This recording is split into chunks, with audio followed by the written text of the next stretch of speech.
जय श्री कृष्णा। राधे राधे सभी को। श्रीमद् भागवत गीता अध्याय 12 भक्ति योग। दूसरे अध्याय से लेकर यहाँ तक भगवान ने प्रत्येक स्थान पर सगुण साकार परमेश्वर की उपासना की प्रशंसा की। 7वें अध्याय से 11वें अध्याय तक खास सगुण साकार परमात्मा की उपासना का महत्व बताया है। उसके साथ 5वें अध्याय में 17 से 26 श्लोक तक, 6वें अध्याय में 24 से 29 श्लोक तक, 8वें अध्याय में 11 से 13 श्लोक तक, इसके अलावा और कई जगहों पर निर्गुण निराकार की उपासना का महत्व बताया है।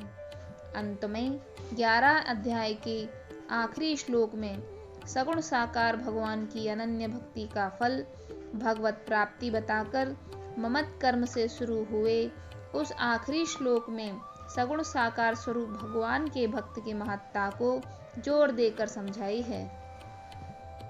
इस विषय पर अर्जुन के मन में ऐसी पैदा हुई कि निर्गुण निराकार ब्रह्म की तथा सगुण साकार भगवान की उपासना करने वाले दोनों उपासकों में उत्तम कौन, यह जानने के लिए अर्जुन पूछता है।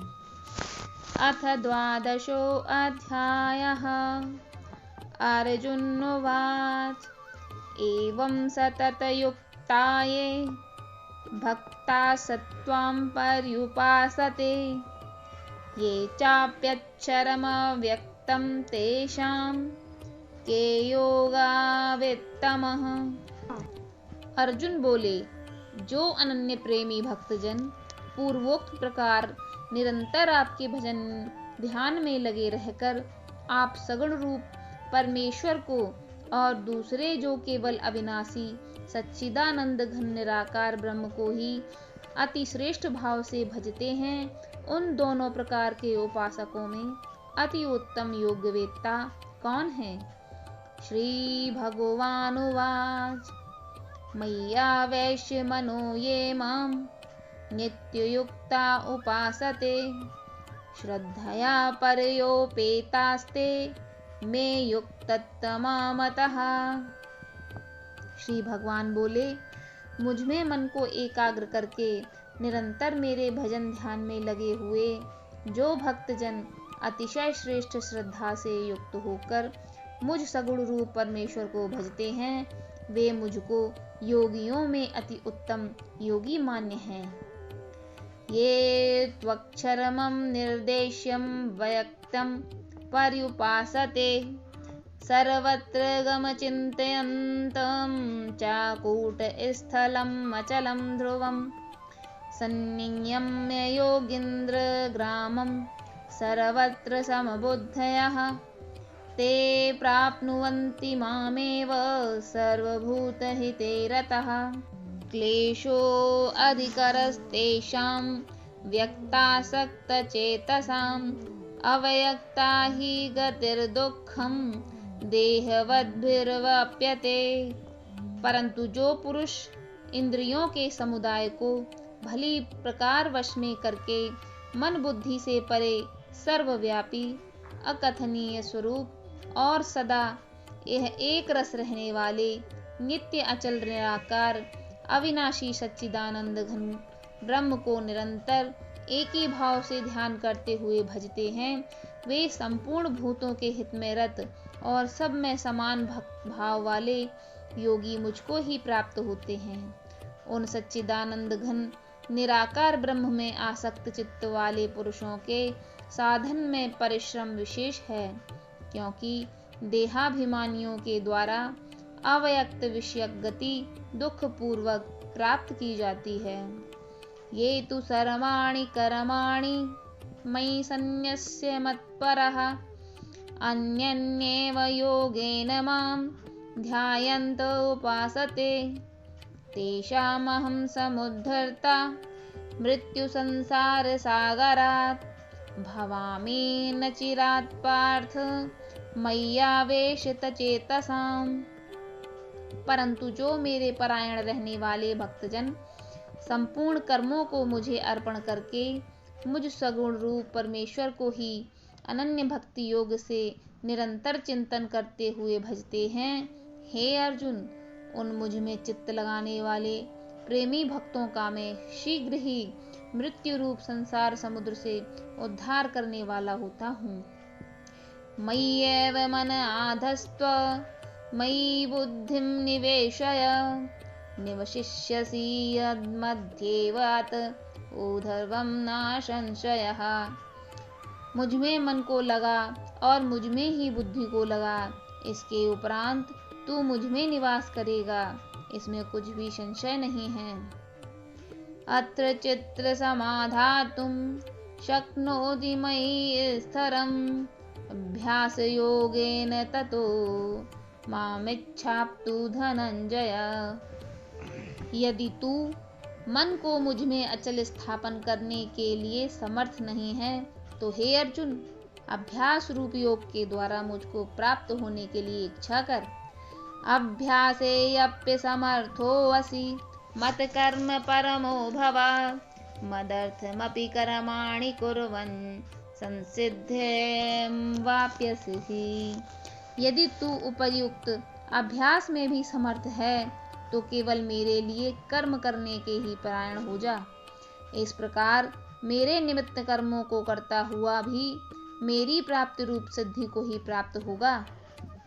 अथैतदप्यशक्तोऽसि कर्तुं मध्योगमाश्रितः सर्वकर्मफलत्यागं ततः कुरु यतात्मवान्। यदि मेरी प्राप्ति रूप योग के आश्रित होकर उपयुक्त साधन को करने में तो तू असमर्थ है, तो मन बुद्धि आदि पर विजय प्राप्त करने वाला होकर सब कर्मों के फल का त्याग कर। श्रेयो हि ज्ञानमभ्यासात् ज्ञानात् धर्मायमं विशिष्यते ध्यानात् कर्मफलत्यागस्त्यागा गच्छन्त्यन्तरात्तरम्। मर्म को ना जानकर किए हुए अभ्यास से ज्ञान श्रेष्ठ है। ज्ञान से मुझ परमेश्वर के स्वरूप का ध्यान श्रेष्ठ है और ध्यान से भी सब कर्मों के फल का त्याग श्रेष्ठ है, क्योंकि त्याग में तत्काल परम शांति होती है। अद्वैता सर्वभूतानां मैत्रः करुण एव च निर्ममो निरहंकारा समुद्दुः सुखक्षमी संतुष्टः सततं योगी यतात्मा दृढनिश्चयः मय्यर्पितमनो बुद्धिर्यो मद भक्तः स मे प्रियः। जो पुरुष सब भूतों में द्वेष भाव से रहित, स्वार्थ रहित, सबका प्रेमी और हेतु रहित दयालु है तथा ममता से रहित, अहंकार से रहित, दुख सुख में प्राप्ति में सम और क्षमावान है, अर्थात अपराध करने वालों को भी अभय देने वाला है, तथा जो योगी निरंतर संतुष्ट है, मन इंद्रियों सहित शरीर को वश में किए हुए है और मुझ में दृढ़ निश्चय वाला है, वह मुझ में अर्पण किए हुए मन बुद्धि वाला मेरा भक्त मुझको प्रिय है। यस्मान्नो द्विजते लोको लोकान्नो द्विजते च हर्षामर्ष भयोद्वेगे मुक्तो यः स च मे प्रिया। जिससे कोई भी जीव उद्वेग को प्राप्त नहीं होता और जो स्वयं भी किसी जीव से उद्वेग को प्राप्त नहीं होता तथा जो हर्ष अमर्ष भय और उद्वेग आदि से रहित है, वह भक्त मुझको प्रिय है। अनपेक्षा शुद्धिर्दक्ष उदासीनो गंतव्यथा सर्वारंभ परित्यागी यो मद्भक्ता स मे प्रियः। जो पुरुष आकांक्षा से रहित, बाहर भीतर से शुद्ध, चतुर, पक्षपात से रहित और दुखों से छूटा हुआ है, वह सब आरंभों का त्यागी मेरा भक्त मुझको प्रिय है। यो न हृष्यति न द्वेष्टि न शोचति न कांक्षति शुभाशुभ परित्यागी भक्तिमान्यः स मे प्रिया।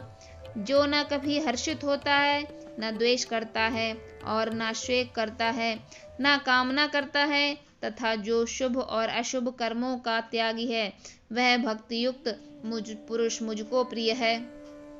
समः शत्रौ च मित्रे च तथा मानापमानयोः शीतोष्ण सुख दुःखेषु समासंगविवर्जितः तुल्यनिन्दा स्तुतिर्मौनी संतुष्टो येन केनचित् अनिकेतः स्थिरमतिर्भक्तिमान्ये प्रियो नरः। जो शत्रु मित्र में और मान अपमान में सम है तथा सर्दी गर्मी और सुख दुख आदि द्वंद्वों में सम है और आसक्ति से रहित है, जो निंदा स्तुति को समझने वाला मननशील और किसी प्रकार से भी शरीर का निर्वाह होने में सदा ही संतुष्ट है और रहने के लिए स्थान में ममता और आसक्ति से रहित है, वह स्थिर बुद्धि भक्तिमान मुझको बहुत प्रिय है।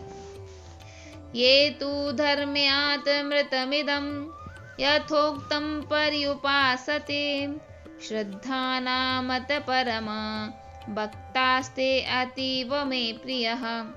परंतु जो श्रद्धा युक्त पुरुष मेरे परायण होकर इस ऊपर कहे हुए धर्ममय अमृत को निष्काम प्रिय भाव से सेवन करते हैं, वे भक्त मुझको अतिशय प्रिय हैं। ओम तत्सदिति श्रीमद्भागवत गीतासूपनिषत्सु ब्रह्म विद्याया योग शास्त्रे श्री कृष्णार्जुन संवादे भक्ति योगो नाम 12वां अध्यायः। इस प्रकार उपनिषद ब्रह्म विद्या तथा योग शास्त्र रूप श्रीमद् भगवद गीता के श्री कृष्ण अर्जुन संवाद में भक्ति योग नामक 12वां अध्याय संपूर्ण हुआ।